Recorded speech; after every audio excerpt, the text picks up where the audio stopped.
What's good, folks? Family, friends, loved ones, enemies, frenemies, wizards, witches, muggles, mudbloods, people of Middle-earth to another episode of Disguise Coverage, the only podcast that gives you an equal amount of blueberries in each muffin and is presented by the best pizza in Buffalo, New York. That is One Pie Pizza. Find the online menu in the episode show notes, whether here on YouTube or whichever podcasting app or platform you are listening to this show on.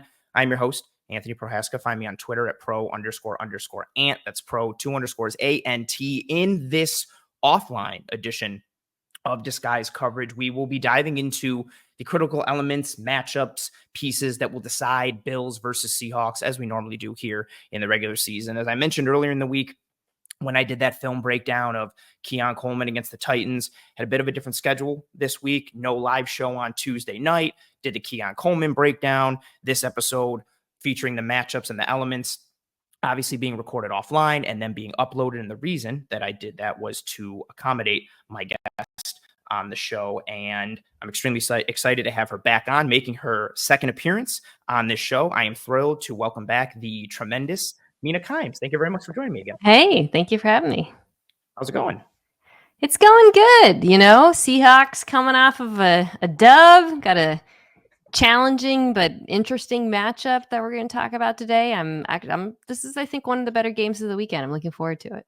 Yeah, I think this is a good one too. This is one that I had earmarked when the Bills schedule came out. I feel like they don't face Seattle too much, and Seattle's such a cool place to play. I mean, usually not for opponents because it's like hard to win there, but I just think the environment, the fans, the team, I really enjoy like watching what's going on. No, I was thinking, when's the last time the Bills played in Seattle? Am I forgetting something recent? I'm thinking the one that I remember the most was that Monday night game where Richard Sherman took out the Bills kicker at the end of the first half. And then the wife tweeted something about it, right? I believe, something yeah. offensive. That was a long time ago, though. That was a long time. Bills came close in that one. Tyrod Taylor started to lead them back. I think they had a chance to tie it or win it incomplete down the stretch. That was a while ago. Tyrod Taylor and Robert Woods were making it work for the Bills. Ooh. Yeah, I remember that one.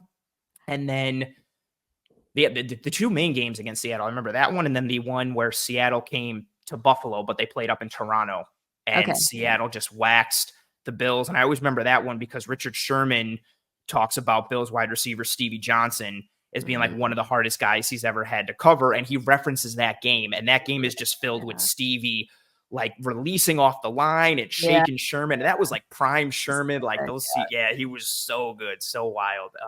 It's an exciting matchup, I think. And I wish both teams weren't as potentially injured as it looks like they're going to be. But that's really been the story of the year for the Seahawks. I was super disappointed to see how hurt their D-line was going into the game against Detroit. They're a bit of a team I gravitate towards. Obviously, they're a team that's near and dear to your heart. But yeah, I think it's a really fun matchup given where each team is in their trajectory right now and kind of what they are schematically and how that meshes with one another. Yeah, injury-wise, from Seattle's perspective, the defense actually has gotten healthier, and it looks like Tariq Woolen's going to play in this one. They did get back Byron Murphy Jr., who was really impactful. The defensive line has been playing well. They were really injured during their losing stretch. They were missing a lot of players on defense. Offensively, the bigger one is DK Metcalf, who is definitely up. His availability is definitely in question this week, and that's a big one, and we'll talk about that probably when we get to the matchups. But like I feel like this isn't a homer thing to say because I actually genuinely feel like all people who like football nerds have come to maybe there's a consensus on this. I love watching Geno Smith and Josh Allen are maybe amongst my two favorite quarterbacks in the NFL to watch generally, but this year for sure. So I think just as long as those two are healthy, it should be a good game. Yeah, that's a fair point. It's nice to see Seattle getting a bit healthier up front, but then they got dinged on the back end. I really want Woolen to play just from a football perspective because I like watching him. I like your point though with Allen and Geno. I tweeted this earlier in the week. The whole styles make fights type of deal. And granted, they're not going necessarily up against one another, but the play style difference between what Geno is and what Josh Allen is. And somebody commented who follows me on Twitter with just like Allen being the force of nature that he is and Geno being the technician and just seeing how they play and the difference in it. And I just think it's such a fun juxtaposition with those two quarterbacks. And I'm in a similar boat. Like I really it's cool watching Josh Allen be like a mutant alien unicorn, but it's really fun to watch Geno navigate the pocket and even the touchdown pass to Kenneth Walker against Atlanta. The So rush nice. comes, Yeah. it comes up off the right side. He dips under it, steps up, isn't Pocket able to movement is really yes. special. Yeah. And I love the way that's such a good representation too of how different they are stylistically.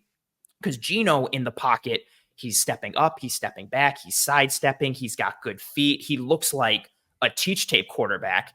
And then Allen is like, now I'm going to stiff arm this defensive tackle in the face. I'm going to truck this guy. I'm going to roll to my right. I'm going to throw it a yard from the sideline. Yeah, it's such a fun, I think, juxtaposition between the two quarterbacks and the teams in general. And we'll see, maybe, those pieces come into our elements that will decide Bills versus Seahawks. Mina, you are the guest, and I know we want to get you in and out from a time perspective. So we're not going to necessarily alternate as we normally do here on the show. Mina's going to give her 3. I have my 3 as well that I'm going to piece and splice in as we can. But Mina, the floor is yours. Feel free to start with whatever matchup you want. If you have them ranked, if you want to start last to first, whatever you got, the floor is yours. Yeah, I mean, I'll say this Bills rushing attack as a whole, now that it's kind of both Davis and Cook against I'll characterize it as Seattle's front 7 because especially during the losing week, but during much of the season, they did really struggle to stop the run. So much so, I think this was a big factor in them making a pretty big trade for a new middle linebacker who I believe is on track to start as the middle linebacker in this game. And he just played the Bills this past week with the Titans, which is funny. He gets a little back-to-back action. Yeah. What I'd love to hear your take on him, but I'll kind of just speak on that from the Seahawks take. Ernest Jones the fourth, who Seattle knows very well from his time with the Rams and who they traded to the Titans, traded now to the Seahawks.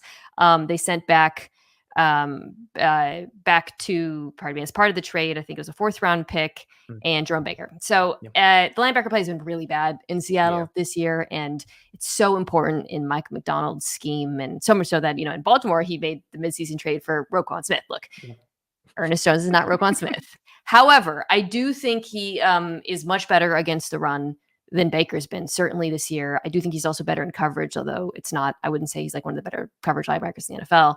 He's a very, very good pass rusher, which is interesting to see if Macdonald unleashes him that. But, the thing about with the run, he's coming in as the middle linebacker off a short week. I'm very curious to see whether or not they have struggles against what I believe is a very, very strong Bills rushing attack. I like that point. And, starting with Jones, I think that's a good addition. You hit it on the head. I think it's an upgrade over Baker. I also think it helps schematically with Dodson, who played a significant amount of snaps for the Bills last year with Matt Milano being out. Dodson is better suited to be more of that will. And now you get to take Ernest Jones, have him be the Mike. I thought he flashed in some positive ways against the Bills this past week. He had one bad coverage rep where he got caught kind of like one-on-one with Khalil Shakir in the middle of the field, and Shakir catches it and almost like hesitates and freezes like, oh, you're a linebacker, and then just shakes him and gets upfield. But yeah, he fit the run really well. The ability to stack and shed and come off blocks against zone and gap and play downhill, and then how that functions and fits with Dodson, and then the athleticism that Seattle has up front now that they're starting to get healthier. I thought that was a good move. I think your point is on the head. I'm in a similar boat in terms of this Bills running game is where everything starts for the offense. It's part of what, when I had you on during the summer, we talked about kind of this new direction for the Bills offense under Brady and how it tied in with trends and things. The running game matters so much to them, especially with how their in structure passing attack has been kind of brutal. Like the majority of their success has been Allen kind of winging it and making something happen downfield, especially from a deep ball perspective. Their deep ball success is like a Keon Coleman back shoulder against Arizona, the scramble and throw to Ty Johnson against Miami, the scramble and throw to Khalil Shakir against Baltimore. It's been the out of structure pass game and the run that's allowed them to find success. But the in structure pass has been a bit of a slog. It improved a little last week with Amari Cooper. We'll see how it trends, but the run matters so much to this Bills team. It sort of brings me to the next matchup on the same side of the ball that I'm interested in, which is kind of I put Joe Brady versus Mike Macdonald, but so something that's kind of puzzled me a little bit watching this Bills offense over the last few weeks is, when we spoke, we talked about, okay, they're going to have a dominant rushing attack. What can you build in terms of the passing attack off of that? And it doesn't feel to me like there's that connection there that you see with a team like the Detroit Lions, for example, the Baltimore Ravens. In fact, they barely use play action at this point. And I was hoping you might have an explanation for that, but the reason why that I think that matters a lot in this game is the Seattle defense is super susceptible to play action. Obviously, you got a new linebacker coming in, but I think that was one reason why they actually had an advantage against the Falcons, who have a very also, we've seen that Falcons offense be very explosive, but they do not run play action, right? And that was one of the things. So the linebackers were able to focus on coverage and taking away the middle of the field without worrying too much about run action. And I feel that is a mistake against the Seattle defense. If you're a team that can do it, you should do it. And I would really try to get Amari Cooper activated on crossers in the play action passing attack. If I were them, it's something that he has done over the course of his career at a very high level, something, again, the Seattle defense has really struggled against. So yeah, that's something I'm interested in, is like, can Joe Brady find a way to get to some of the concepts that we have seen the Seahawks defense struggle with all season? Yeah, the Bills right now, so I double checked to make sure it was still accurate. The Bills have the highest EPA per pass on play action this year at 0.48. The Seahawks have given up the fourth highest EPA per pass versus play action. So you have this Bills team that's great on play action, the Seahawks defense that struggled against it. You see them get sucked up into it. But as successful as they are, yeah, how much do they use it? Pull that, because it's got to be low to my eye. The Bills are last in the league in play action passes at 29. Yeah, and so that was early on. Early on, it was them, Arizona, San Francisco, New Orleans, kind of like at the top the first couple of weeks. But the sample size was very small. Yeah. So it was like, okay, as they start to rev it up more, we'll see what happens. And they just haven't revved it up more and leaned into it. The Texans game was one, and I don't have an answer for it. The Texans game was one that really got me. They, especially in the second half, they started establishing the run. They're winning. They're getting 8 yards on first down. And then on second, they're getting another 4. And it's a new set of downs. And you're thinking, and they did this for like 3 straight drives in the second half. And you're thinking, okay, here comes the play action. Here comes the shot. They're not generating explosives. They're not winning one-on-one in structure, especially outside and deep. You need that play action game. It's got to happen. And nope, like Brady just kept hammering the run and hammering the run. And it's been one of the biggest questions I've had. And it's one of my biggest gripes with Brady's offense, because exactly to your point, like it just meshes so well. And I know everybody always throws in, like, you don't have to have a good run game to have a good play action game, but it definitely helps. And the Bills' run game has been good. Josh Allen, with his mobility, I just thought we'd see more play action in general, but then more bootlegs, more Allen on the move, especially as they've started to struggle a little bit with protection. They've had some issues giving up pressure to Allen. How Allen, if he starts to feel a lot of pressure early, he'll get a little skittish and start to evade sooner than he needs to as the game goes along. It just seems like such a natural progression, and they haven't pressed that button as much as I really thought they would. And, exactly to your point, it just seems so easy, like taking candy from a baby, like, run it, and for them to be so low in volume. And again, they're so effective with it. Some of that is going to be a product of the lower sample size, but yeah, last in the league in play action passing attempts per Next Gen Sports right now. They're lowest in the league at 29. The Patriots are the second lowest at 35. And then the Seattle Seahawks are 30th at 37, which is another fun little tie-in for this one. But I understand it a little bit with Seattle, with what they've been through and gone through, but I would also expect them to kind of tap into it a little bit more, given the offensive line injuries and the struggle up front and protection. But yeah, it's been a baffling one for the Bills. So interesting. I would definitely lean into that if I were them. Yeah. So that's my second one. Beautiful. Yeah. And then I agree with you again. And for me, it ties into so much to the Bills struggling within structure with their pass game. And when you're struggling like that, and again, a lot of this has been pre-Amari Cooper. Amari Cooper came in last week, really started to help a little bit with that ability to win one-on-one. But what you started to see, really starting with that Baltimore game, if the Bills don't have balance offensively and they get into a situation where the game script is not favorable for them and they have to live in more of a true spread or true passing attack, once they get into, and this is symptomatic, I think, of a lot of teams, but once they have to live in more of that true drop back, known passing situation type of world, it gets really, really difficult for them. And everything for the Bills, again, starts with the run. The foundation of the offense and success is the run. But then because they've struggled in structure with the pass and they've struggled to win outside the numbers and deep, you've seen more teams start to run single high coverages, 1 and 3. Obviously, with cover 1, it's man coverage. Bills have had issues separating with that. But even cover 3, a lot of times the coverage on the outside is kind of just playing as one-on-one. The Seahawks sit here right now with a 54% single high coverage usage rate, 24% cover 1, 30% cover 3. That, I think, ties into so much of the Bills' struggles then, and why I think play action will help, because defenses, they're not scared of getting beat one-on-one on the outside or deep. They start to throw more bodies with single high alignments, bring a safety into the box. Let's clog the middle of the field from a pass perspective. Let's also have more numbers so we can gap out against the run. And then the run game starts to struggle. The pass game struggles further. And you would think, okay, like, let's just go a little play action, suck in those second level defenders and try and hit something between the second and the third. We haven't seen it. And the play action piece is big for me in this one. And overall, I just think whichever offense, this is like kind of how I titled this one. It was a long title, but like whichever offense has more balance and can avoid true drop back and known passing situations the most. Because even on the Seattle side, the more balance they have, and this again, true of a lot of teams, but the more balance Seattle has, they really start to function well, especially given, again, their struggles up front to stay healthy and in protection, DK Metcalf potentially being out, but then also like the motions and the shifts that Ryan Grubb likes to use, especially as far as getting like in and out of formations and alignments, those hit better and or more if you're viable in the run and the pass, both from gun and from under center. And from a numbers perspective, Seahawks 11th highest pressure rate allowed at 36.2%. Geno was pressured 51.5% of the time against Atlanta last week, and Atlanta only had a blitz rate of 21.2. Granted, they threw some creepers and some sims in there, but also from a volume standpoint, Geno's been pressured the most in the NFL this year. Yep, and it's from a variety of looks. Like, it's traditional four-man stuff. It's some games. It's some blitzes, some sims, some creepers, also some run blitzes that are getting through and affecting them on first and second down.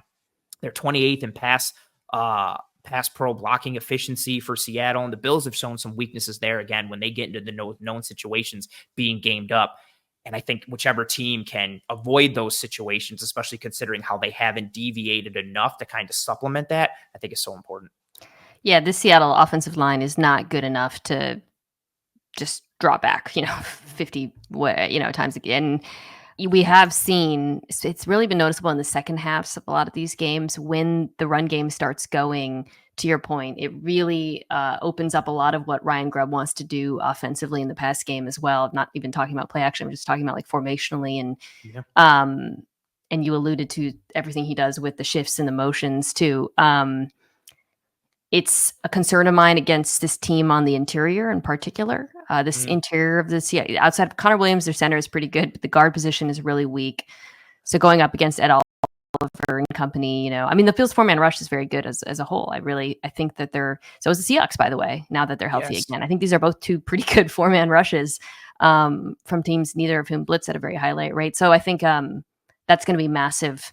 I guess to flip it to the other side of the ball, or to the Geno side, one thing that I sort of isolated with this game, and this is especially with DK Metcalf out, but I probably would have said the same with DK Metcalf in, is I really want to see Seattle attack the middle of the field. And this is kind of always the case against Buffalo, right? Yeah. But just because Buffalo has been absolutely shut down outside the numbers, all of the advanced metrics love what they've been doing in the past game outside numbers, but between the numbers, you start seeing a drop off, particularly intermediate, deep. And then the linebackers, of course, as we discussed, might be a weakness with the injuries in this game. So Geno Smith, it's interesting because he doesn't throw over the middle of the field that much in this offense, but when he does, he's awesome at it. You saw that on the touchdown to DK. At the end of the first half against Atlanta. So what ridiculous. A ball. Yeah. And I just looked this up because I was curious, because I think both these quarterbacks are really good at throwing between the numbers. Josh Allen has the third lowest off-target rate in the NFL, and Geno Smith has the fourth lowest. So they're both super accurate to that part of the field. I think versus Buffalo, I would draw a giant circle over that part of the field if I was Ryan Grubb this week. And, if DK's not in, we're looking at a lot of Tyler Lockett, JSN in the slot. Another player, you talked about the touch and pass, I'd really like to see get involved in the passing game here, especially with the weakness at linebacker, is Kenneth Walker. That was an amazing pass. That was an incredible catch, right? Yeah, and I feel over like the shoulder, and also even the stem a little bit. He comes and gives a little two-way go. Which way am I going? And then gets the rail. Yeah, real nice. So that's something I feel like the Seahawks haven't tapped into enough. Buffalo Mm. is 31st in DVOA to on passes to running backs, 28th in EPA per play. Again, a lot of that is linebackers, so that is something I would try to attack if I was Seattle. I immediately perked up. This is literally one of my points. I just titled it "Who Controls the Middle of the Field." To strengthen some of your, thoughts there. The Bills, 25th in middle of the field DVOA, 26th in deep middle of the field DVOA. For reference, Seattle is 20th overall in middle of the field DVOA, but they're 6th in deep middle of the field DVOA. And yeah, we alluded to some of the injuries for the Bills. If Terrell Bernard misses this game, which he hasn't practiced this week. Today it was due to personal reasons, but he may have nicked up and got dinged with his pec again against Tennessee, which is what kept him out earlier. He also got banged up with his ankle. That caused him to leave the game. Granted, it was kind of in hand towards the end. So we don't know which is the dominant reason for him not playing or not practicing today. Is it injury? Is it personal? But the Bills become more vulnerable in that middle of the field versus both the run and the pass when he's out, and because Milano's still out. So then it's Dorian Williams, it's Balin Spector. But I also think even just from the middle of the field, I kind of attach it all the way through like the spine of the Bills defense. And starting with the interior defensive line, Daquan Jones was playing at like all pro level last year before he got hurt. We haven't really seen that this year. Ed Oliver had such a strong year last year, but he's been banged up. And when he's been in there, we're seeing the juice, but not the effectiveness and the decisive wins that we normally see. The Bills have a 5.9% pressure rate from players aligned at the interior defensive line spot, which is 29th in the league. Wow. Exactly. Now All that's this not, now, yeah. yeah, but it's not just, now that's not just defensive tackles. If there's a linebacker, lined up in the A gap and a mug look and he comes, like that's factoring into it from an interior defensive line perspective, but the Bills haven't done that a ton. So it really gives you a sense of the lack of pressure they're generating from the interior. And some of it is Daquan. Some of it's been at Oliver, even when he's been in versus when he's been out. But the backup defensive tackles regularly displaced against the run, in addition to offering a little in terms of pass rush. Dwayne Carter and Austin Johnson, they're getting blown up by double teams. And you're pairing that with the lack of triggering from the backup linebackers that have been in there without Milano. And when Bernard has been out, these double teams will displace the Bills' defensive tackles. And then because you're not getting that trigger from the second level, the offensive line, okay, we're just going to stay on this double team and keep driving these defensive tackles back. And it creates that further displacement. And then Dorian Williams, Balin Spector, again, if Bernard is out, Spector will be in. They are susceptible to getting misled or lost in coverage. They'll take bait. They'll chase the misdirection. Even if Bernard's in there, you'll still see it with Dorian, but Bernard does a really good job of kind of correcting for that.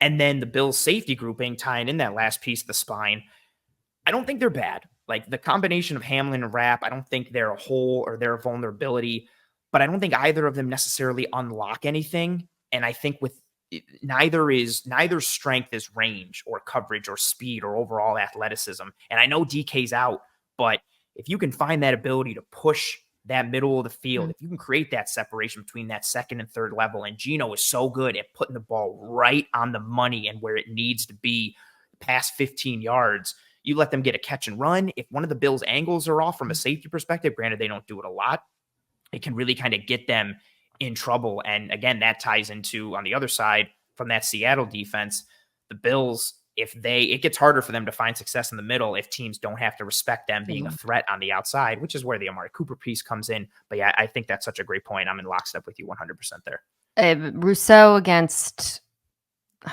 think it's Mike Jarrell, who's the fourth string right tackle. Yeah. Who played okay against Atlanta, but different animal here. So in terms of this Bills pass rush, so that is a significant concern of mine. I think the ball's going to have to come out pretty quick for Seattle. I also think some Geno playmaking. It's funny to talk about Geno that way because obviously Josh Allen is the quarterback we associate more with that, but I have seen the Bills struggle a bit against quarterbacks who are capable of creating outside of the pocket, and Geno is capable of that.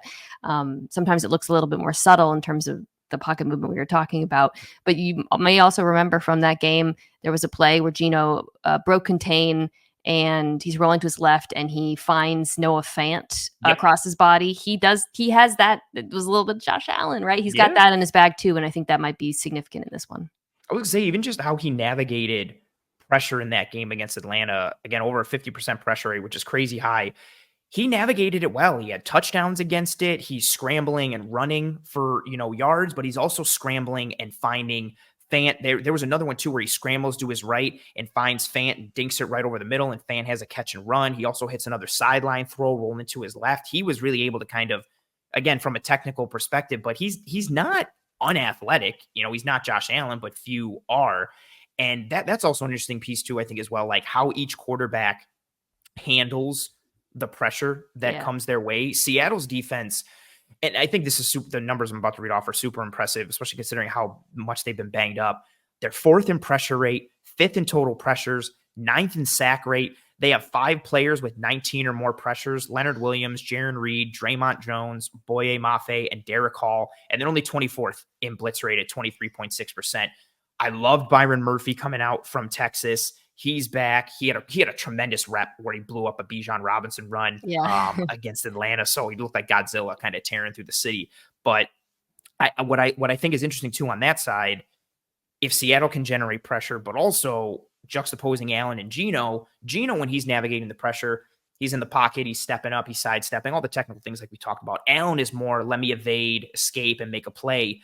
Seattle does have some athleticism up on that front. And I know Allen is still a beast, but Mafe, Derek Hall, even like Draymond Jones, their ability to kind of cause some problems for Allen. Can they chase him down? Again, Kirk Cousins and Josh Allen aren't the same beast, but the play Mafe made in space for the strip and then allowed Derek Hall to get the touchdown against Atlanta. Also, shout out to Devin Witherspoon. I know you noted this as well. Devin Witherspoon just hauling it up the sideline to get a piece of McGarry so that Hall can score. Yeah, I think that's a really interesting matchup as well, like how they deal with the pressure, each of them collectively, given what their offensive lines are, what the structure of their offense is. And then to your point, how each side generates pressure, especially from the Bills' perspective, where a lot of it's come off the edge. Greg Rousseau had 11 pressures, taking advantage of a weak right tackle situation for Tennessee this past week. It can get ugly in a hurry, I think, for both sides, depending on how they play it. Yeah. How are we feeling? I don't know. I've gotten to the point where I'm extremely superstitious. And so I don't make predictions. I didn't know that. Okay. Yep. I'm very superstitious. Or the Office reference. Like, I'm not superstitious, but I am a little stitious, but I'm sincerely superstitious. So I never make predictions, but I do think if I knew where each team was from a health standpoint, I would feel better. I'm not going to give a full prediction. I do think the Bills have the edge in this one from a matchup side of things, but I do think there is a game script that realistically can happen for Seattle where it gets ugly for the Bills, and it's just too much for them to overcome in Seattle. Yeah, I mean, I picked this on my pod, which we do every game every week. If you guys are listening, we do the Bills most Bills games are good, so we usually do talk about the Bills in length, but I did end up picking Buffalo in this. Hearing that Bernard might miss the game gives me like a little bit of a beat, just because, that is a really sus linebacker group against this offense. But, the Seahawks, I mean, you're talking about a Mike linebacker walking in, right? I feel like if maybe we were a few weeks out and I had a better sense of how Ernest Jones fits into this defense, I'd feel a little bit better about them. But like, this is asking a lot against this rushing attack in particular that I have so much respect for.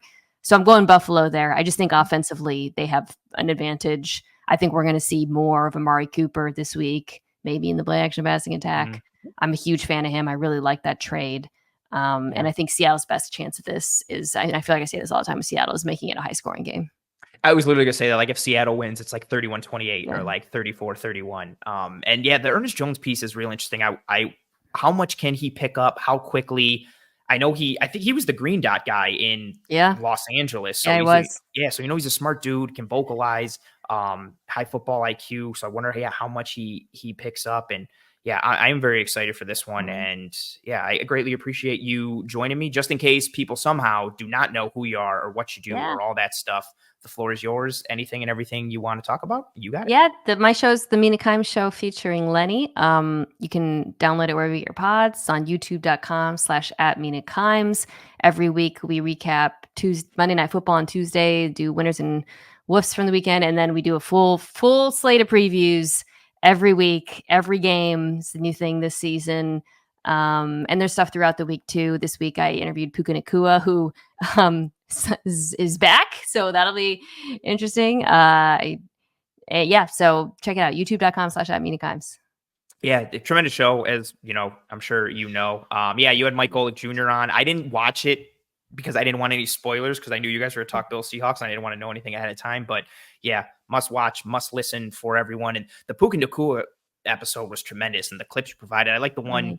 him talking about how they use motion and leverage and how important it is for him and what it does and how I loved his point about how it allows Stafford to gather intel, and because he's so smart. I think we might even get that ties in a little bit even to Seattle too, because of how heady Geno is and what he can decipher from what you see with motion and shifts and all that stuff. So yeah, thank you again for joining me. You're the best. Yeah, I sincerely appreciate you taking the time. Everybody, if you enjoyed this episode, please rate and review, subscribe on the podcasting apps or platforms here on YouTube. Drop a like, subscribe to the Cover One channel and brand. Turn on notifications for the Disguise Coverage playlist. Tell your family, friends, and loved ones about how awesome the show is. If you thought it was terrible, tell your enemies and try and ruin their day with it. I hope you and your family and friends and loved ones are all doing well and staying safe. Be kind to one another. Take care of one another. I will see you next week. Godspeed. And as always, go Bills.